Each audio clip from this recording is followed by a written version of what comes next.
Hi friends, ഈ വീഡിയോയിലൂടെ ഞാൻ പറയുന്നത് എനിക്ക് ഏറ്റവും ഇഷ്ടപ്പെട്ട സീരീസായ ഗെയിം ഓഫ് ത്രോൺസിൻ്റെ എപ്പിസോഡ് ബൈ എപ്പിസോഡ് എക്സ്പ്ലനേഷനാണ്. ധാരാളം സീരീസുകൾ ഞാൻ കണ്ടിട്ടുണ്ടെങ്കിലും എന്തോ ഒരു പ്രത്യേക ഇഷ്ടം ഈ സീരീസിനോടുണ്ട്.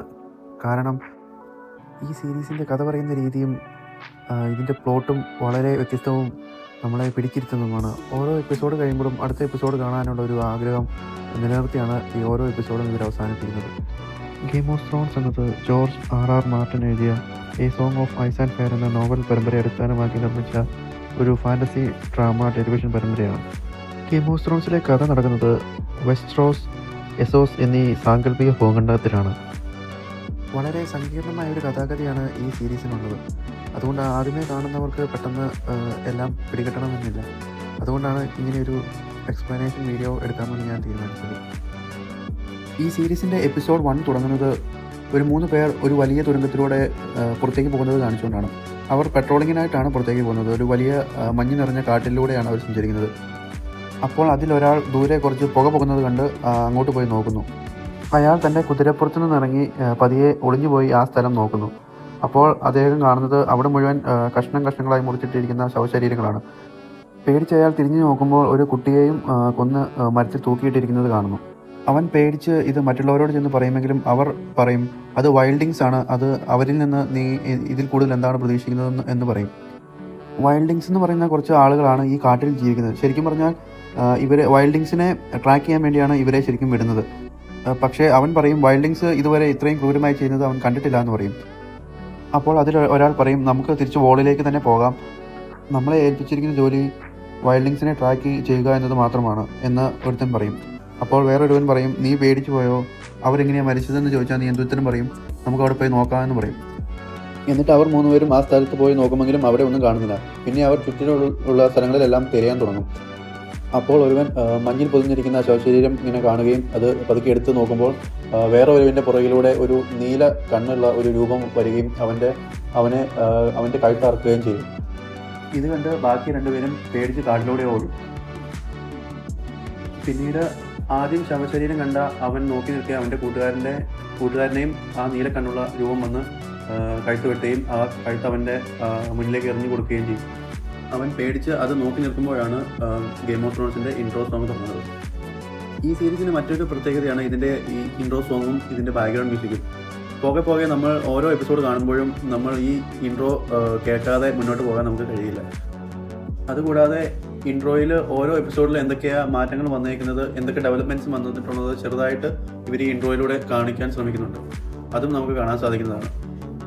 ഈ സീരീസിലെ ഓരോ കഥാപാത്രങ്ങളും ഓരോ സ്ഥലങ്ങളും അവിടുത്തെ പ്രത്യേകതകളുമെല്ലാം ഞാൻ കഥ ഡെവലപ്പ് ചെയ്യുന്നതനുസരിച്ച് എക്സ്പ്ലെയിൻ ചെയ്യുന്നതാണ്. കാരണം കഥയുടെ കൂടെ എക്സ്പ്ലെയിൻ ചെയ്യുമ്പോഴാണ് കൂടുതൽ മനസ്സിലാക്കാൻ എളുപ്പം. എല്ലാം കൂടെ ഒന്നിച്ച് പറയുമ്പോൾ ചിലപ്പോൾ എല്ലാം പിടികിട്ടണമെന്നില്ല. പിന്നീട് കാണിക്കുന്നത് വിൻ്റർഫെൽ എന്ന സ്ഥലമാണ്. വിൻ്റർഫെല്ലിലാണ് സ്റ്റാർക്കുകൾ ജീവിക്കുന്നത്. ഈ കഥയിലെ ഏറ്റവും പ്രധാനപ്പെട്ട ഒരു കുടുംബമാണ് സ്റ്റാർക്കുകൾ എന്ന് പറയുന്നത്. തുടക്കത്തിൽ കാണിക്കുന്നത് വിൻ്റർഫെല്ലിലെ ഇപ്പോഴത്തെ പ്രഭുവായ നെഡ് സ്റ്റാർക്കിൻ്റെ മക്കൾ അമ്പെയ്ത്ത് പ്രാക്ടീസ് ചെയ്യുന്നതാണ്. അതിൽ ഇളയ മകനായ ബ്രായനാണ് അമ്പെയ്യുന്നത്. പക്ഷേ അവന് ലക്ഷ്യസ്ഥാനത്ത് അമ്പെയ്യാൻ സാധിക്കുന്നില്ല. അപ്പോൾ അവൻ്റെ സഹോദരനായ ജോൺസ്നോ അവനെ ഹെൽപ്പ് ചെയ്യുന്നു. അവനോട് പറയുന്നത് നിൻ്റെ ഫാദർ നിന്നെ വാച്ച് ചെയ്യുന്നുണ്ട്, അതുകൊണ്ട് കറക്റ്റായിട്ട് അമ്പ് ചെയ്യാൻ പറയുന്നുണ്ട്.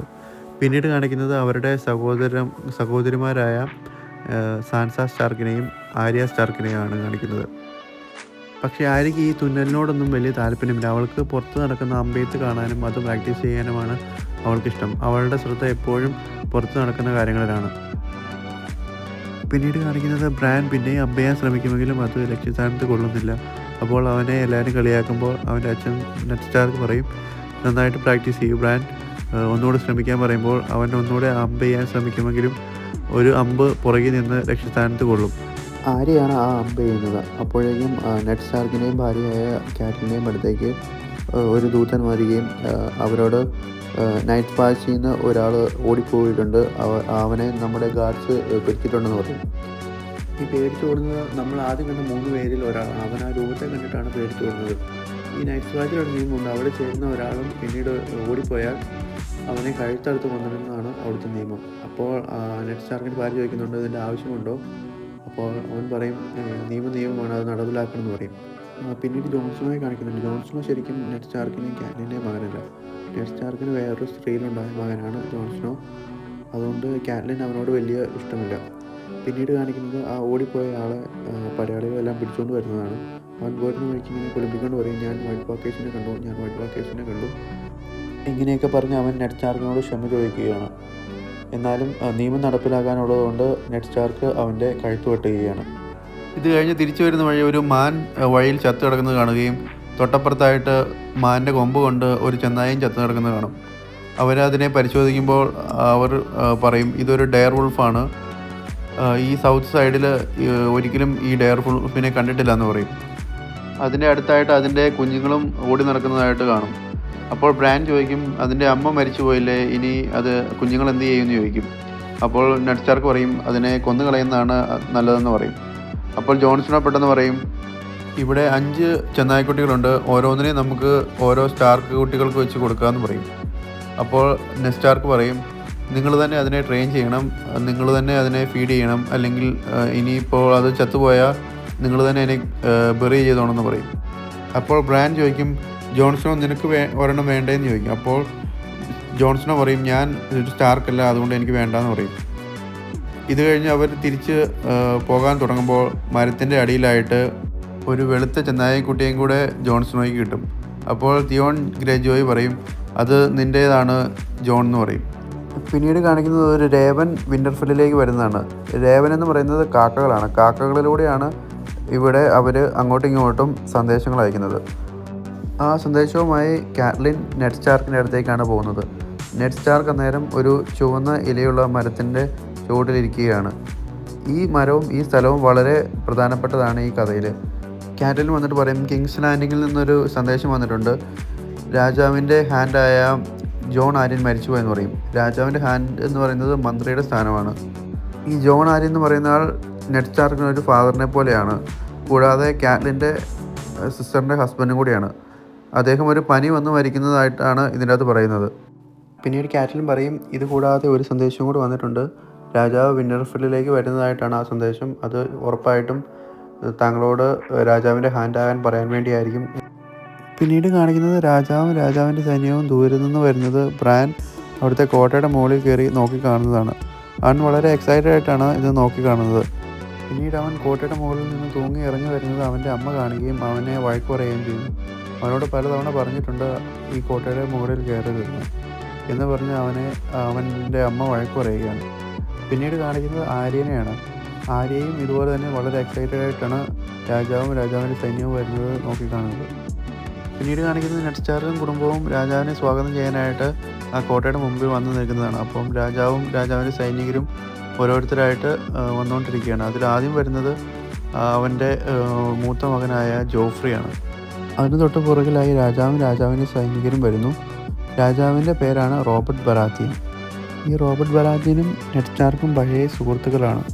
അവർ ഒരുമിച്ച് ധാരാളം യുദ്ധത്തിൽ പങ്കെടുത്തിട്ടുണ്ട്. ഇതിനു മുമ്പ് മാഡ് കിങ്ങുമായി നടന്ന യുദ്ധത്തിൽ ജയിച്ച് നെഡ് സ്റ്റാർക്കിന് രാജാവാകാമായിരുന്നെങ്കിലും ആ സ്ഥാനം അദ്ദേഹം വേണ്ടാന്ന് വെച്ച് വിൻ്റർഫെല്ലിൽ തൻ്റെ കുടുംബത്തോടൊപ്പം താമസിക്കുകയാണ്. പിന്നീട് റോബർട്ട് ബറാത്തിയനാണ് ആ സ്ഥാനം എടുത്ത് രാജാവായത്. പിന്നീട് രാജാവ് വരുന്നത് കണ്ട് നെഡ് സ്റ്റാർക്കും കുടുംബവും അവിടെയുള്ള എല്ലാവരും രാജാവിനെ വണങ്ങുന്നു. രാജാവ് കുതിരപ്പുറത്ത് നിന്നിറങ്ങി നെഡ് സ്റ്റാർക്കിനെ കുടുംബത്തെയും പരിചയപ്പെടുന്നു. കഴിഞ്ഞ യുദ്ധം കഴിഞ്ഞിട്ട് ഏകദേശം 9 വർഷം കഴിഞ്ഞിട്ടാണ് നെഡ് സ്റ്റാർക്കും റോബർട്ട് ബറാത്തിയനും കണ്ടുമുട്ടുന്നത്.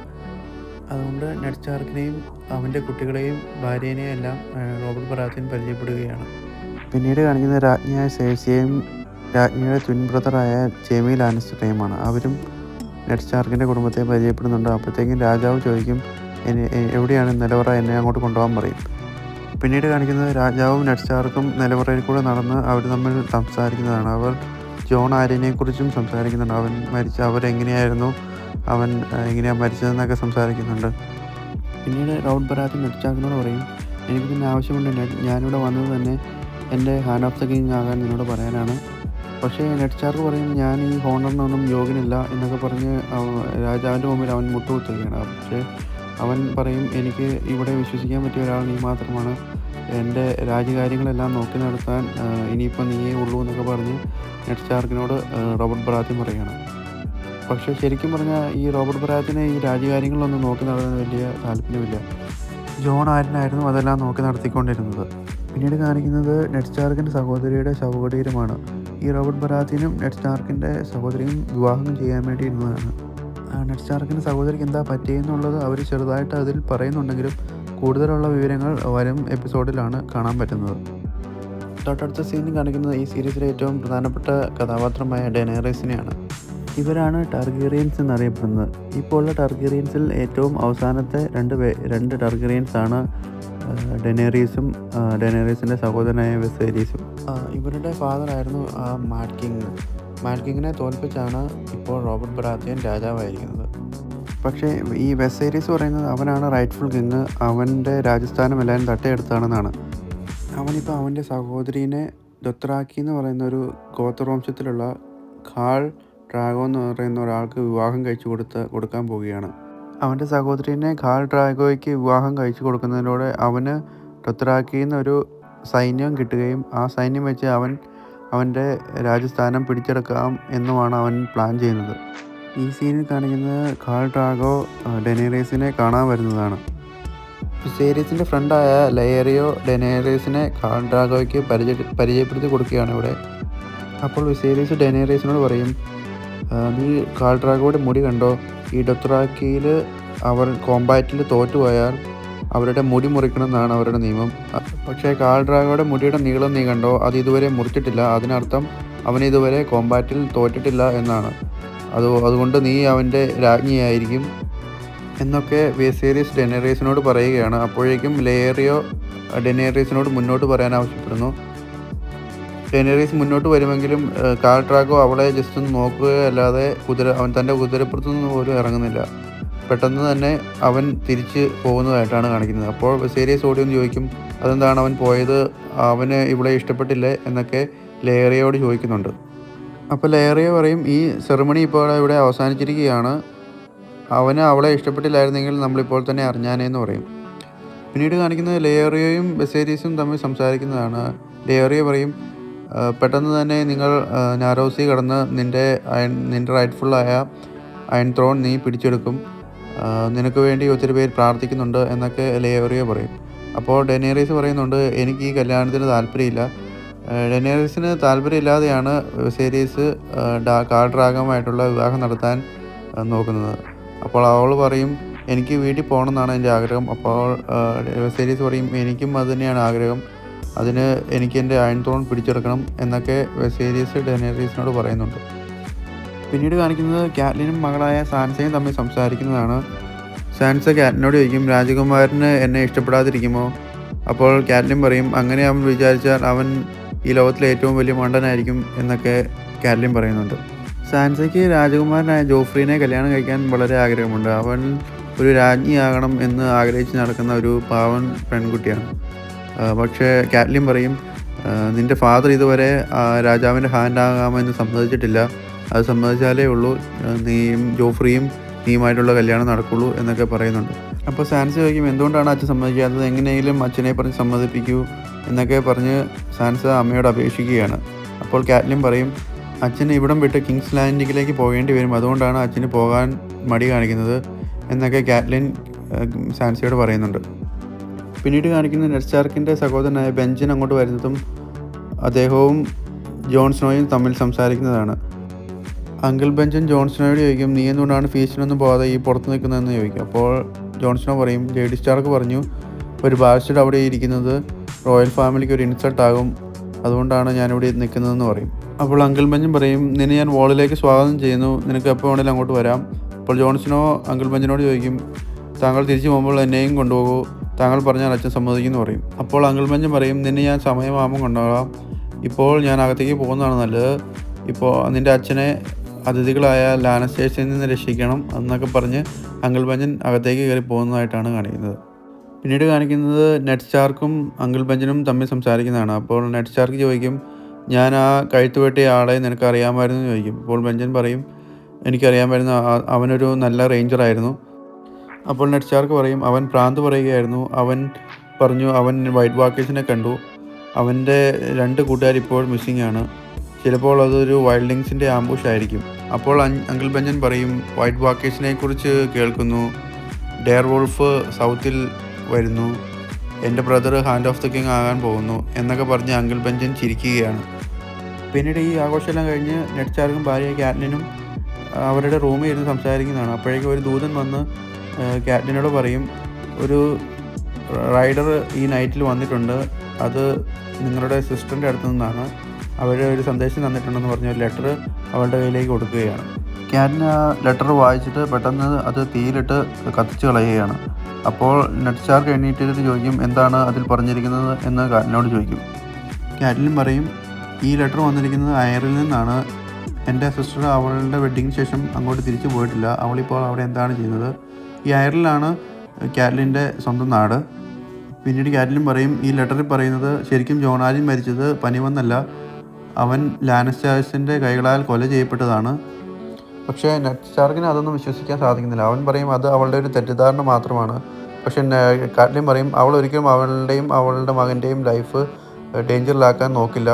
ഇങ്ങനെയൊരു ലെറ്റർ അവൾ അയക്കണമെങ്കിൽ അത് അവൾക്ക് അത്രയും ഉറപ്പുണ്ടായിട്ടായിരിക്കണം. ഇതൊരു റോങ് ആയിട്ടുള്ള ഒരാളുടെ കയ്യിൽ കിട്ടിയാൽ അവളുടെ ജീവൻ ഉറപ്പായിട്ടും അപകടത്തിലാവും, അത് അവൾക്ക് നന്നായിട്ട് അറിയാം എന്നൊക്കെ കാറ്റ്ലിൻ നെഡ് സ്റ്റാർക്കിനോട് പറയുകയാണ്. പിന്നീട് ആ ദൂതൻ പറയും, ഈ ന്യൂസ് ശരിയാണെങ്കിൽ ഉറപ്പായും രാജാവിൻ്റെ ജീവനും അപകടത്തിലാണ്. ലോർഡ് സ്റ്റാർക്ക്, നിങ്ങൾക്ക് മാത്രമേ രാജാവിനെ രക്ഷിക്കാൻ സാധിക്കുകയുള്ളൂ. അപ്പോൾ കാറ്റ്ലിൻ ദേഷ്യത്തോട് പറയും, ഇപ്പോൾ ഹാൻഡ് ഓഫ് ദ കിങ്ങിനെയും ലാനസ്റ്റേഴ്സ് കൊന്നു, ആ സ്ഥാനം നെഡിനോട് എടുക്കാൻ പറയുന്നു, നെഡിനെയും ഇനി കൊല്ലിക്കാനാണോ നോക്കുന്നത് എന്നൊക്കെ കാറ്റ്ലിൻ പറയുന്നുണ്ട്.